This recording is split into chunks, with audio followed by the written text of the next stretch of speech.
네, 장관님, 오늘이 그 12사단 훈련병 사망 사건, 그 중대장이었던 인물에 대한 그 재판, 결심 공판일이라고 하는데, 그거 알고 계십니까? 아, 제가 아직 그것까지는. 네, 오늘 아마 그 재판이 결심되는 걸로 알고 있습니다.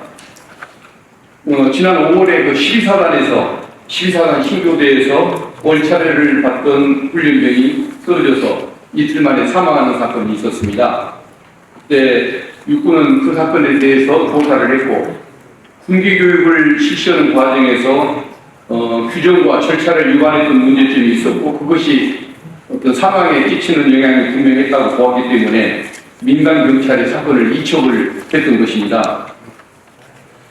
그 군에서 강원경찰청으로 사건을 이첩했을 때 인지통보서라는 것을 당연히 보내지 않겠습니까? 그렇습니다. 인지통보서 양식 장관님 혹시 알고 계십니까? 예, 제가 봤는데 좀 정확히 기억은 안 납니다. 예, 혹시 지금 준비됐으면 화면 좀 띄워주시면 고맙겠습니다.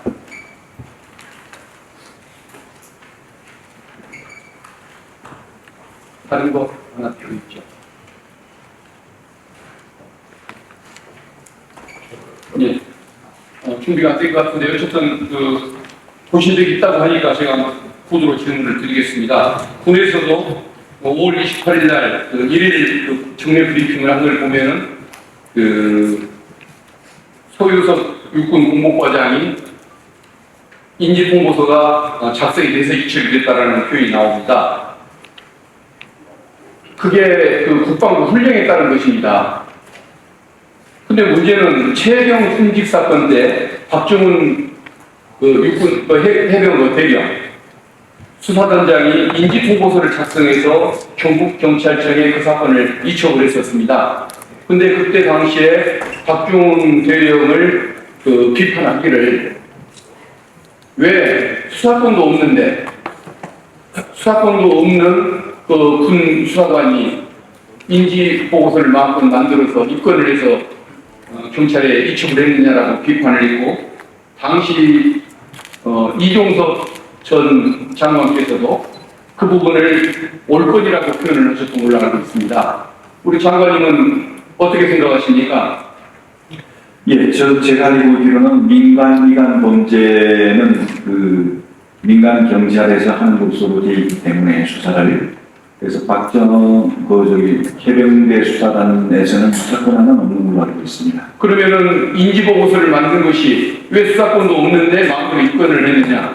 왜 인지보고서를 만들어서 통보를 했느냐라고 비판했던 것. 그 비판이 그러면 잘못됐다고 보시는 겁니까? 넘기기 위한, 수사 자료를 넘기기 위한 준비 과정에서 이루어진 거라고 생각이 드는데 잘못된다고 생각하지 않습니다. 근데 박정훈 대령이 어쨌든 그 절차에 따라서 그렇게 한 거 아닙니까? 예. 그게 국방훈령에도 충실한 것이고요. 네. 그렇다고 한다면은 박정훈 대령이 수사권이 없는데 수사권이 있는 것처럼 그런 옳고를 했다라고 그 비판을 전 지도부가 했던 것.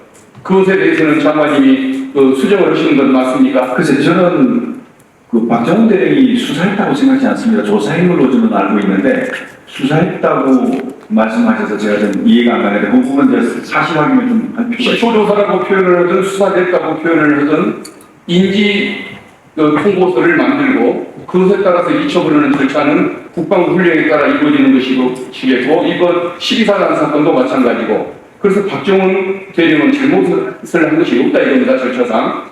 그럼에도 불구하고 권한을 남용했다라고 비판했던 것, 그 부분은 우리 장관님이 시정을 해주셔야 할 것 같습니다. 예, 우리 중요한 박균택 의원님 말씀 존중합니다. 근데 지금 이게 재판이 이루어지고 있는 상황이라 제가 여기서 뭐라고 얘기하는 자체가 조금 적절치가 않은 것 같습니다. 좀 기다려 주시면 좋을 것 같습니다. 네. 그리고 어쨌든 그 군 내에서 발생하는 사망 사건들이 과거부터 항상 은폐 문제라든가 군 조직 특성 때문에 늘 그 국민적인 의혹을 받는 경우가 많았고 문제되는 경우가 많았지 않습니까? 그래서 결국은 투명하게 그 절차를 개선할 필요가 있다는 것에 대해서는 모두가 공감을 하는 내용일 텐데, 어쨌든 여기에 대해서 우리 장관님이 훈련 개정을 비롯해서 절차를 투명하게 하는 방안에 대한 의견을 가지고 계신 것이 있으면 좀 말씀해 주시겠습니까? 네, 그런 부분에 대해서는 이제 제도를 개선하기 위해서 지금 검토 중에 있습니다. 그래서 그런 부분에 대해서 민간이가 범죄 적시성 문제라든지 또 여러 가지 절차 간소한 문제라든지 이런 것들을 가지고 어떻게 개선시킬 것인가는 것을 지금 검토하고 있기 때문에 조금 기다리시면 답이 나올 것 같습니다. 감사합니다. 네, 수고하셨습니다. 김정민 참고인께 질문을 좀 드리겠습니다. 요즘 그 수사나 재판 과정에서 박정훈 대령이 인지 보고서를 작성해서 이첩했던 거 있지 않습니까? 네. 수사권도 없는 사람이 왜 누구 마음대로 입건을 해서 보냈느냐라고 비판하는 견해나 주장이 지금도 혹시 제기되는 바가 있습니까? 재판에서 그 부분은 여전히 군검찰에서 중요 그 주장 사항으로 삼고 있습니다. 지금도 검찰이 그 주장을 하고 있다 이 말씀입니까? 그 부분을 주장했었고 그 부분을 주장을 철회하거나 변경한 적이 없습니다. 제가 좀 전에 그 국방부 장관께 그 질문을 드릴 때 과거도 아니죠. 지난 5월 달에 그 12사단 신병교육대에서 훈련병이 얼차려 교육을 받다가 사망한 사건이 있지 않습니까? 네.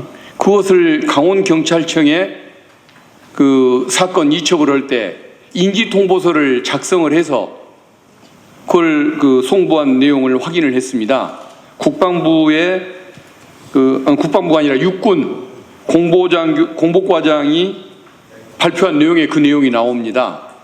그러면 이게 국방부 훈령에도 있고 다른 사건에서 육군에서도 그렇게 하고 있고 그렇다고 한다면은 그 절차는 너무도 당연한 것이라서 군 검찰이 그 주장을 하면 안 될 것 같은데 예, 어떻게 지금도 그런 주장이 지금까지도 유지되고 있단 사실 말씀입니까? 이 사건에서도 작년 8월 24일 날 국방부 조사본부조차도 2명에 대해서는 인지보고서를 작성해서 이첩했습니다. 그러니까 사실은 수사권이 없기 때문에 이첩하면 안 되는 게 아니라 수사 관할권이 없기 때문에 인지한 범죄를 이첩해야 되는 거거든요. 만약에 수사 관할권이 있다면 이첩할 이유도 없겠죠.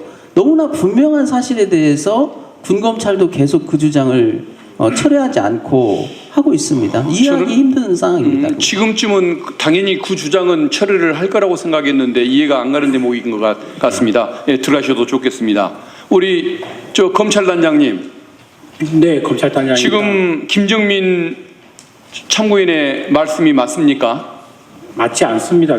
수사 초기에 저희가 인지통보서를 방실 갖고 한 것 같고 검토를 했으나 국방부 훈령이 그렇게 돼 있기 때문에 국방부 훈령에 따른 행위를 했기 때문에 그 부분에서는 제가 지금 지속적으로 주장을 하고 있다는 것은 인지통보서의 양식으로 국방부 훈령에 정해진 양식을 갖고 이첩했다는 게 잘못했다고 저희는 주장하고 있지 않습니다. 그러면은 지금 박정훈 대령이 네. 외압에 굴하지 않고 자기 주장을 내세웠던 것이 의로운 행동이냐 아니면 명령을 듣지 않았기 때문에 항명이냐 이게 쟁점인 것은 맞지만 입건 통보서를 만들어서 인지 통보서를 만들어서 경찰에 이첩했던 것 그 자체는 절차상의 위반이 없다라고 인정하시는 겁니까? 네, 맞습니다. 저희는 국방부 장관이 재검토가 필요한 이첩을 보류해라 이 지시를 어긴 걸 해병대 사령관을 통해서 내려간 명령을 어긴 걸 문제 삼는 거지 인지통보서 양식을 왜 만들어서 이첩했냐? 그러면 단장님 왜 그 과거에 대통령실마저 그런 보고가 되게 만들었습니까? 대통령이 경로한 원인은 수사권도 없는 사람이 마음대로 인지 행위를 했기 때문에 그래서 대통령이 경로를 했던 것이라고 해명까지 나온 적이 있습니다. 지난 봄에.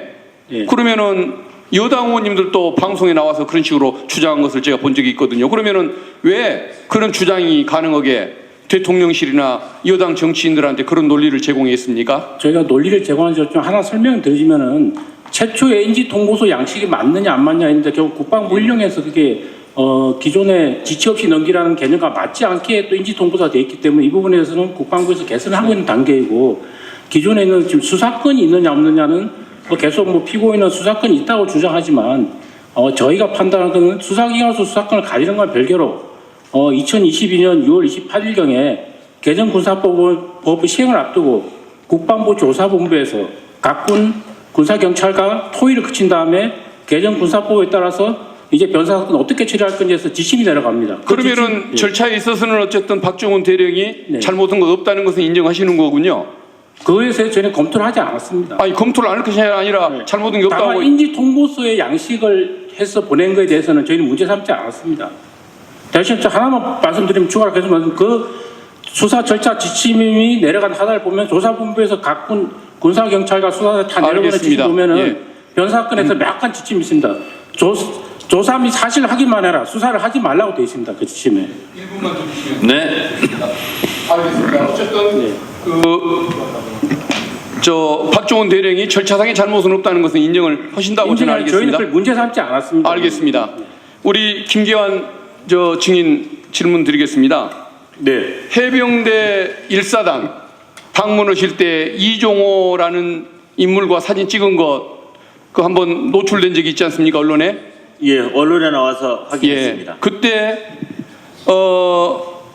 본인이 이종호 씨를 데리고 간 것이 아니고 1사단에 의해서 초청이 돼 있는 인물을 현장에서 만나서 사진을 찍었다고 본인이 해명서를 한번 보낸 적이 있는데 그 주장이 맞습니까? 네, 맞습니다. 그러면 본인이 데리고 간 적도 없고 해병 임성근 사단장이 재직하던 1사단에 의해서 초청된 인물이었다는 것, 그건 분명히 사실인 겁니까? 네, 관망대로 초청한 거 맞고 관망대에서 브리핑 끝나고 이렇게 사진 찍을 때 와서 함께 찍었던 거 맞습니다. 예, 알겠습니다.